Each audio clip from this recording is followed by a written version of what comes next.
kale mwami Onzima Bosco Kato erya Kato nali sirimanyi naye ojja kunnyonnyola genesis y'erinnya Kato.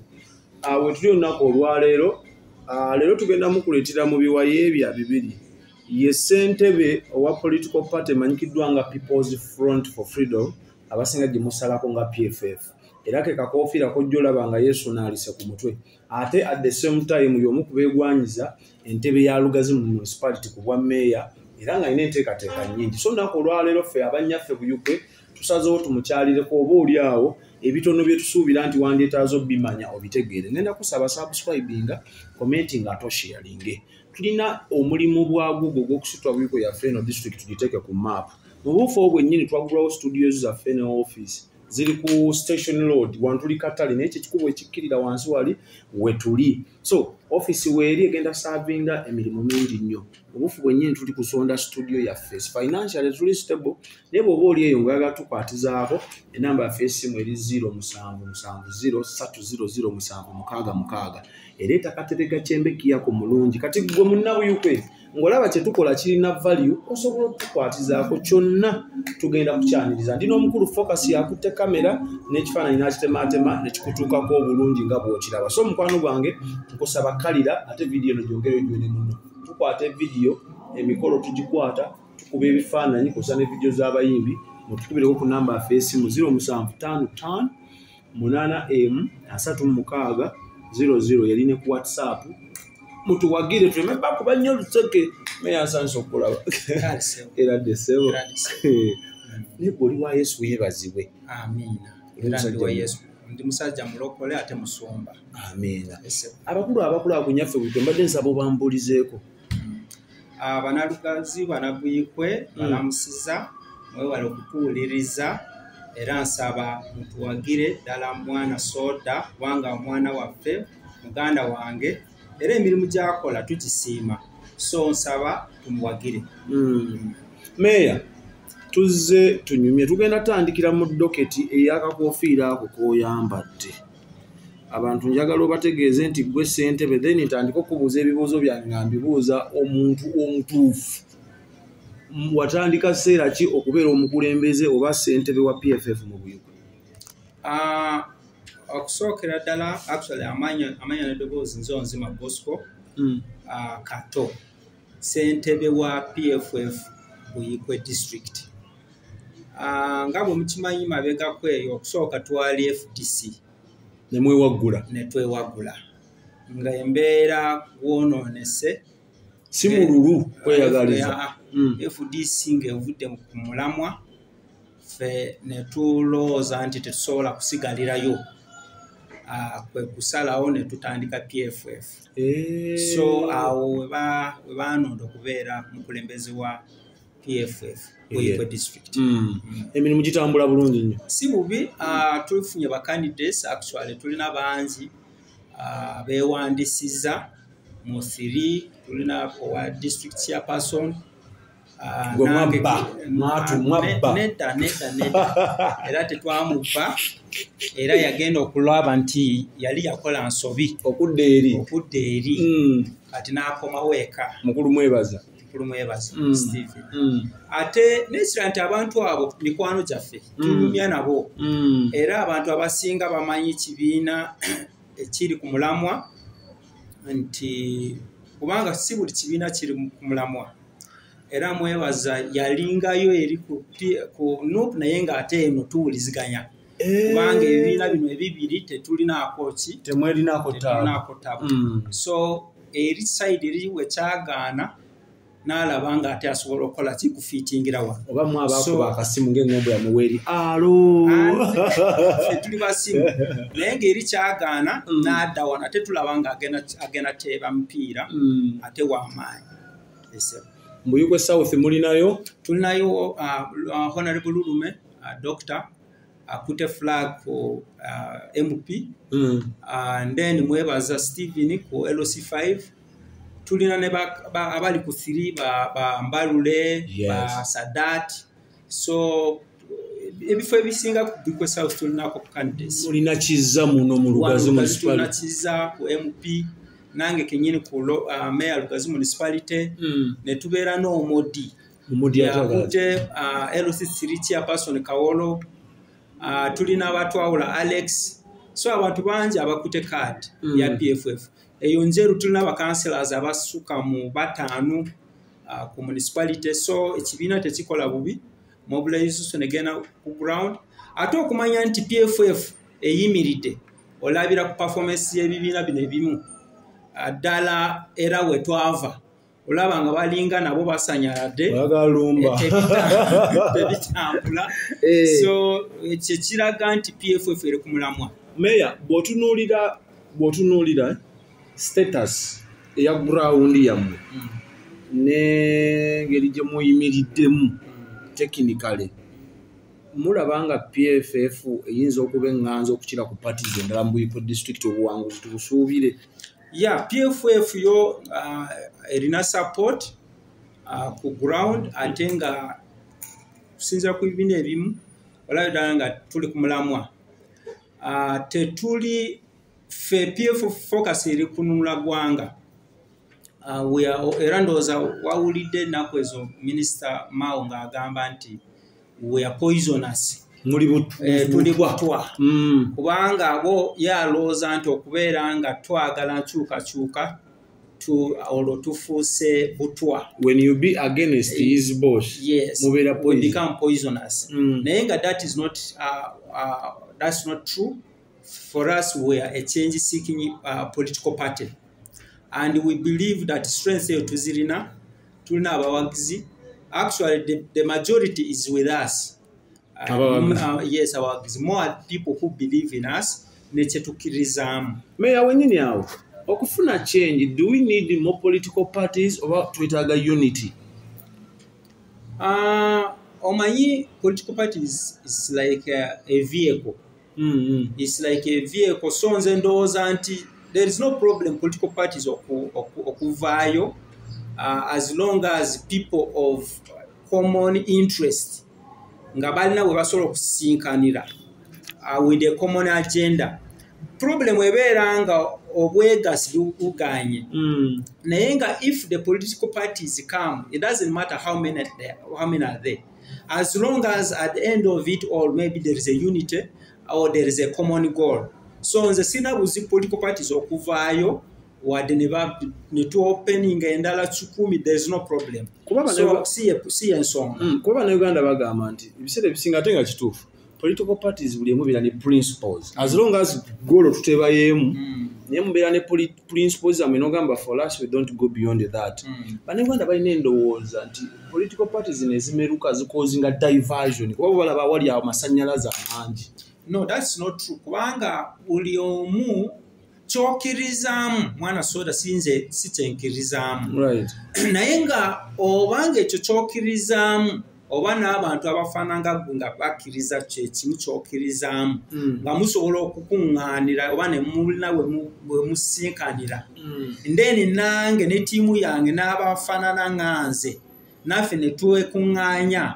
At the end ezo ttiimu bbiri nga zisobola okubeera nga zyegatta ne zikkiriziganya. There is no problem with that. Tekiriwo ekya diversion tekyandi arisinze nti end goal eriemu. Naye wano entandikwa si ensonga. So the reason lwaki twogera ku diversion kubanga end goal eteera okugaana. Yensonga lwaki olaba ti ku luno kufe PFF tetuleese presidential candidate. Lwaki?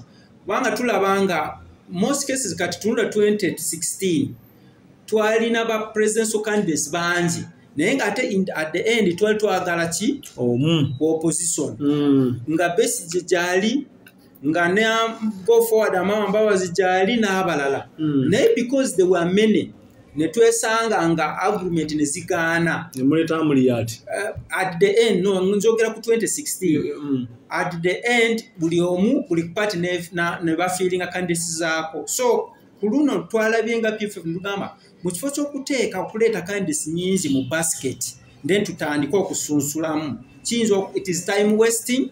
Ate n'ekyokubiri nti kiyinza okuleeta confusion. Tugamba kati ffe leka tukole ki space tulekere abalala then tutule kwabo abakoze eki. So sinti mwo wamwe Besigye yali mu prison kyokka ne kibaleetera nti olwokuba temwalina gwakusimbawo ne mulyoka mugamba si kituufu 2006 Besigye bamunominatinga ng'ali mukomera so tubadde tusobola okumunominatinga ng'ali mukomera kubanga constitution etukiriza constitution ekkiriza omuntu okubeera nga basobola omunominatinga ng'ali aviira mukomera oba akyali mukomera as long as tebanamusentesinga so Besigye yali akyalina chance okubeera nga afuuka president yes adda ku ballot paper so it was not because Dr. Besigye abadde confined mukomera but it is just because we thought nga PFF nti tusooke tuleke space eyo okugikayanira kubanga okuteeka abantu bangi sorting yinza okubeera nsi mugabana yes ate nga si kuba waliwo n'abalala bawanuuza nti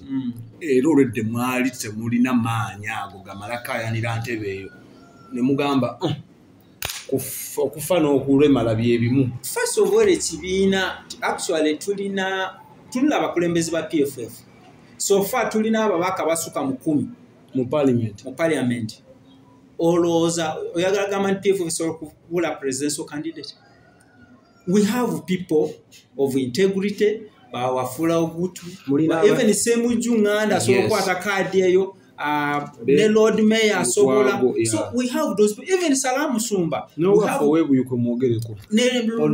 Dr. Luni so we have credible people who could take these positions babade basobola okwesimbawo naye just nti nga bwe bategeeza anti ffe tetwagala kuleeta ate confusion ate n'ekirala obudde tetubulina ku luno this time government ya Museveni yatuwadde time ntono nnyo okubeera nga ne nomination bagenze nga bakyusakyusa kati just imagine nti senga opposition elese bacandidates bangi obudde buyinza obutumala okukola ki okubasortinga so ne musaane mukita meya agamu ku masiga agakola gavumenti ndowooza kwe kuli ne paalimenti y'eggwanga bwe mwegatta eno waggulu ku ntebe wa president then eno wansi ate ne mweyuzaayuzaamu muleeta bakandidate nakyo tekisabotaginga enkyukakyuka y'omukundu ndowooza actually fine kyandibadde kituufu okwegatta kuva waggulu paka wansi naye kiyinza obutasoboka one ku lw'obudde ekyokubiri nti buli omu alina interest z'enjawulo ate agendas ez'enjawulo naye nga nze ku lwange ndowooza nti ate on the other hand it is an advantage nti katolaba wano Buyikwe oba Katwale Lugazi municipality nti kiwadde banalugazi omukisa okutukubamu tooki okutukubamu tooki nti oluusi candidate party esobola okuleeta candidate naye nga ate tali ku mulamwa nga tasobola kwongerako kuki ku development y'ekitundu naye ku luno wajja kubeerawo waliwo omukisa nti abalonzi bakuba tooki mu candidate wa PFF ate ne bakuba tooki ne candidate waki nze nzikiriza nti ku luno slogan yalingawo nti buli woolaba kino titiikinga tejja kubaawo kubanga they are credible people waliwo options nti kati otunudde Bosco aze ku kifo kya Mayor Lugazi municipality mu comparing ne bakandidates abalala tunula candidate wa Nuupu kola thorough check nti ayimiridde atya intellectually integrity ye eri etya reasoning atya ne history ye eri etya abadde yeeyisa atya mu bantu then ne Bosco mutunule nti okay musajja mulokole musajja alina integrity obanga okola background check tolina kikyamu kyogenda omusanga so those are the things nti people will have time to do analysis and choose the leaders of their choice so nze nsitwala ng'omukisa nti we are the people have the opportunity to do assessment and make decision an informed decision other than okubeera nga there is only one candidate tewali wa PFF gye balina oba wa Nuupu oba NRM so here we are before people and I know people of Lugazi municipality and Buyikwe at large they will assess and this time it is not just going to be si just ogendo oba wave, it is going to be a thorough check up and decision baja chikola on an informed point of view. Batunle Bosco, batunle candidate wa NUP, batunle WFDC, then NRM, then by making a decision. So it is a blessing in disguise on my side. Natuva ku issue ya PFF today wane wakawo woli balina buyugwe baabo nkakasendi kyemwogera kituufu njagala mpulire ng'obakunga ku ntebe y'eggwanga okuwagira abana buyikwe nga chairperson wa PFF mukimanyi nti PFF terese candidate naye nga tukkiriza mu kyukakyuka twakolako MOU ne Mugisa Muntu naye ku MOU tetwagamba nti tujja muwagira ku wa president naye nga twali tutandise jane y'okugata political parties era saawa zino nga PFF tukkiriza nti NUP nayo ejja kukkiriza ekyo kye tugezaako okutambuza nti at the end tubeere ne presidential candidate omu so naye nga banabuyikwe mba trustinga bakakasa nti fe PFF tukkiriza mu nkyukakyuka era mbasaba nti muwagire candidate w'enkyukakyuka so far tulina Bobi Wine ate buli omu at least amutestinze era honorable minister Mawa abadde ayogera era yamentioning ekibiina PFF NUP ne anti ebibiina byayise nti bali poisonous the rest ndowooza balina we bagwa so nga bana buyikwe okuwagira honorable Kyagulanyi Robert Sentamu okumuwa akalulu aka president of Uganda so nga PFF era ekyo omuntu yena atiikinze honorable Kyagulanyi abeera takoze ensobi so tumuwagira naffe tukyalinda Mugisa Muntu ne Kyagulanyi abo ababiri okola ki banabo bakole memorandum obanga kisobose okwesortinga besortinze naye nga ffe nga banabuyikwe nze nganze era nzikiriza n'abalala bonna abakkiriza nti Robert Kyagulanyi Sentamu ye muntu omutuufu era senga ndina obusobozi era nandigambye nti Mugisa Muntu akole ki adebali naye engeri gye sirina omukisa ogwo era baleke besortinge era osanga ekiseera kituufu kiyinza otuuka naye n'alaba ekituufu ne tusobola okulekera omuntu omu honorable Robert Kyagulanyi Sentamu